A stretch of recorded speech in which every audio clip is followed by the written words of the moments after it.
चालू करो बे।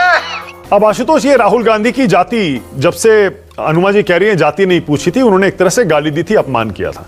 आप अनुराग ठाकुर के इस सवाल को कैसे लेते हैं? क्योंकि आज उन्होंने ये भी कहा कि मैंने वो बात क्यों कही। अनुराग ठाकुर कहते हैं जो सबकी जाति पूछते हैं, हम उनसे उनकी जाति पूछ रहे हैं, तो इतना बवाल क्यों?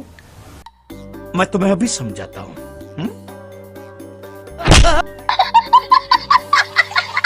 देखिए मानक, मुझे बहुत तकलीफ हुई इस बात को सुनकर, क्योंकि मैं उत्तर प्रदेश से आता हूं। उत्तर प्रदेश में जब किसी की वल्दियत पूछी जाती है ना, तो उसकी मां को गाली दी जाती है। उन्होंने ये नहीं कहा कि राहुल गांधी की जाति, राहुल गांधी अपनी जाति बताइए। उन्होंने ये कहा कि राहुल गांधी की जाति का पता नहीं है।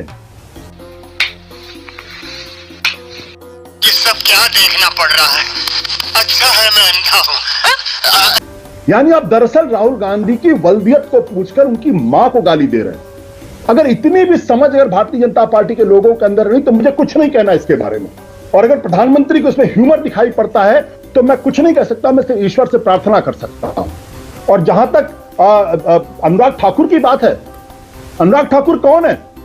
वही है ना जो खुलेआम कह रहे थे गोली मारो डैश डैश डैश, शर्म करो शर्म। और उसके बाद उनका प्रमोशन हो गया था। अनुराग ठाकुर कौन है? प्रेम कुमार धूमल के बेटे हैं ना। एंटाइटलमेंट उनकी नहीं है। वो डायनेस्टी से नहीं आते। उनके भाई कहां पर हैं? वो किस हैसियत से हैं? कौन सी क्रिकेट? अनुराग ठाकुर ने तो क्रिकेट भी खेली है, अच्छे लेवल में क्रिकेट खेली है। मैं व्यक्तिगत तौर पर उनको जानता भी हूं, लेकिन क्या वो एंटाइटल्ड नहीं है क्या? नहीं।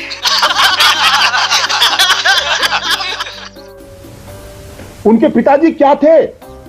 वो क्यों राजनीति में आए? उनका भाई क्रिकेट बोर्ड में क्यों है? ये भी तो एंटाइटल्ड है ना। तो मैं जाति पूछने के खिलाफ, मुझे नहीं लगता कि किसी की जाति पूछे जो कोई दिक्कत वाली बात। लेकिन जब आप पूछते हैं इनकी तो जाति का पता नहीं, हम उत्तर प्रदेश से आते हैं, हम जानते, जब कोई आदमी ऐसे पूछता था ना, मन करता था कि उसके साथ क्या बर्ताव कर दूं, क्योंकि उसने मेरे माँ बाप को गाली दी है। लवणे ने भोजन तुम चुल्लू पर पानी में जाके डूब के आ जाओ।